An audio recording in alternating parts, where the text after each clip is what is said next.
Assalamualaikum warahmatullahi wabarakatuh. Perkenalkan, nama saya Zahratul Matunisa dengan NIM G4124125 absen 11 dari golongan C. Pada presentasi kali ini saya akan membahas mengenai salah satu penyakit indera pendengaran, yakni GLUIR. GLUIR merupakan gangguan pada telinga tengah yang cukup sering terjadi pada anak-anak yang sangat mengganggu kemampuan pendengaran. Langsung saja. Apa itu GLUIR? GLUIR atau yang biasanya disebut dengan otitis media serosa terjadi ketika cairan menumpuk di dalam telinga tengah, yaitu ruang di belakang gendang telinga, karena normalnya area ini berisi udara bukan cairan. Nah, cairan tersebut akan semakin mengental jika dibiarkan lebih lama dan bisa menjadi lengket seperti lem, sehingga disebut dengan GLUIR. Cairan tersebut tidak dapat mengalir keluar karena adanya sumbatan pada tuba eustasius, yaitu saluran penghubung telinga dengan tenggorokan. Nah, untuk nama medis GLUIR sendiri adalah otitis media dengan efusi atau cairan. Nah, biasanya GLUIR ini tidak menimbulkan nyeri. Berbeda dengan infeksi telinga akut, kondisi ini umumnya tidak menyebabkan rasa sakit. Yang kedua adalah sering terjadi pada anak-anak. Kenapa anak-anak lebih rentan terkena GLUIR? Karena tuba eustasius pada anak-anak itu lebih pendek dan mudah tersumbat pastinya. Dan yang terakhir bisa berlangsung beberapa minggu hingga bulan. Kondisi ini terjadi ketika teman-teman tidak segera ke dokter ya, teman-teman. Langsung lanjut. Nah, ini merupakan gambar dari GLUIR sendiri. Gambar pada sebelah kiri ini merupakan kondisi telinga normal ya teman-teman. Di sini tidak ada cairan di dalam telinga tengah ini, sehingga gedang telinga itu terlihat bersih dan jernih. Ini merupakan kondisi yang sudah parah ya teman-teman, karena ini sudah menunjukkan bahwa telinga tengah dipenuhi dengan cairan GLUIR ini, full of fluid, penuh dengan cairan. Ini untuk lebih jelasnya, selanjutnya apa penyebab terjadinya GLUIR atau otitis media serosa? Yang pertama tentunya sumbatan pada tuba eustasius atau saluran dari telinga ke tenggorokan. Sumbatan ini merupakan penyebab utamanya pastinya teman-teman, karena tuba eustasius itu seharusnya berfungsi untuk mengalirkan cairan dari telinga tengah ke tenggorokan. Nah, kalau tersumbat, cairan tersebut tidak bisa keluar dan akhirnya menumpuk di bagian telinga tengah itu. Adapun faktor lain yaitu flu atau pilek. Flu atau pilek ini nantinya akan menyebabkan peradangan dan pembekakan di saluran pernapasan, termasuk di tuba eustasius tadi, sehingga saluran akan sempit dan akan tertutup nantinya. Yang kedua, infeksi telinga. Infeksi sebelumnya itu bisa meninggalkan sisa cairan yang menyebabkan pembekakan pada saluran hidung dan tuba eustasius, sehingga menghambat aliran udara dan cairan. Yang ketiga, alergi. Alergi ini dapat menyebabkan pembengkakan pada saluran hidung dan tuba eustasius, sehingga menghambat aliran udara dan cairan. Yang keempat, asap rokok. Ini bisa mengiritasi saluran pernafasan dan meningkatkan produksi lendir, sehingga akan memperbesar resiko penyumbatan. Yang terakhir yaitu struktur tubuh. Sudah dijelaskan tadi, beberapa anak memiliki struktur tubuh yang berbeda dengan yang lain. Contohnya struktur tuba eustasius tadi, ada yang lebih pendek. Nah, itu akan menyebabkan bukan GLUIR itu. Sering terjadinya GLUIR karena tuba eustasiusnya pendek. Nah, ini merupakan gambaran dari struktur telinga. Di sini terlihat gendang telinga ya teman-teman, dan di sini tuba eustasius tadi. Dan ini jika diperbesar, gendang telinga ada di sebelah sini. Nah, bisa terlihat di sini cairan ini sangat menghambat jalannya saluran di telinga ya teman-teman. Dan ini adalah GLUIR teman-teman. Selanjutnya,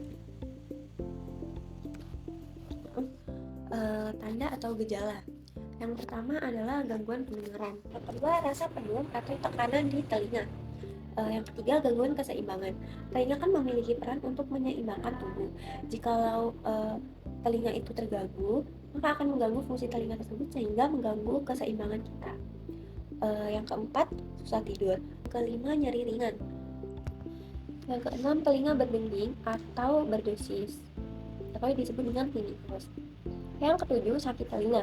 Kadang muncul jika kondisi ini memburuk atau ada infeksi tambahan. Yang ke-8, sensasi letupan di telinga saat menelan. Ini terjadi karena perubahan tekanan di telinga saat menelan.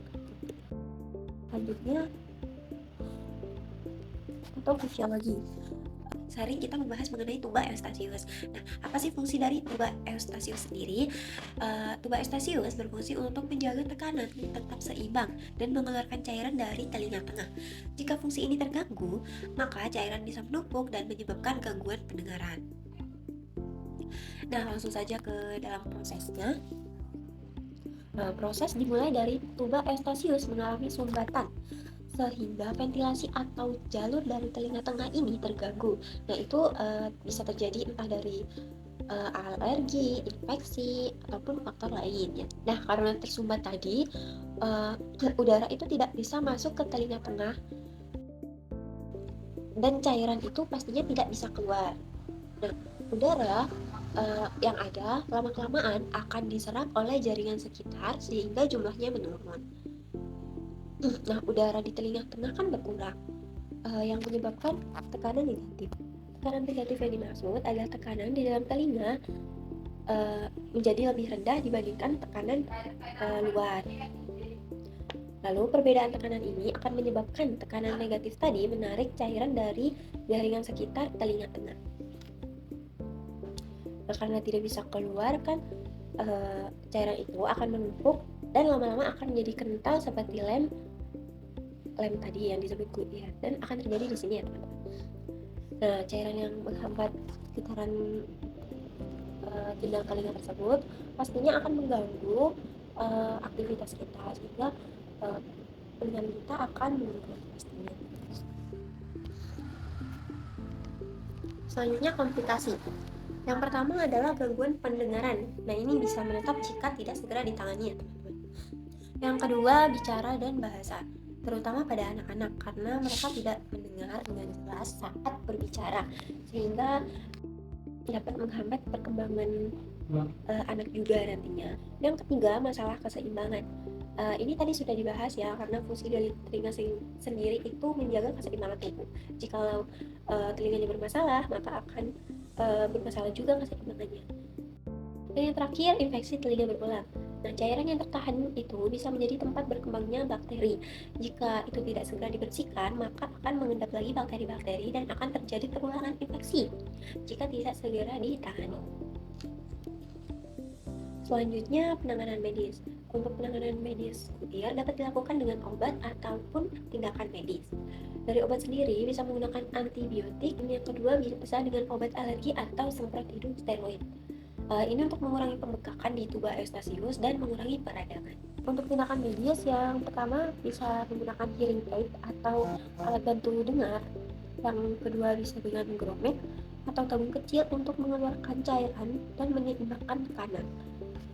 Yang ketiga dengan miringotomi, yaitu sayapan kecil untuk mengeluarkan cairan dari telinga.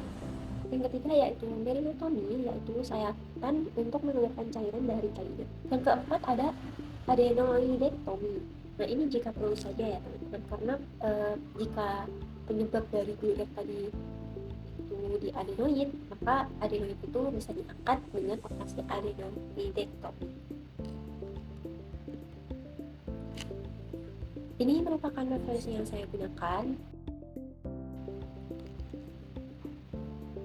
Cukup sekian presentasi yang dapat saya paparkan mengenai materi Blueir dengan nama medisnya otitis media dengan efusi atau cairan.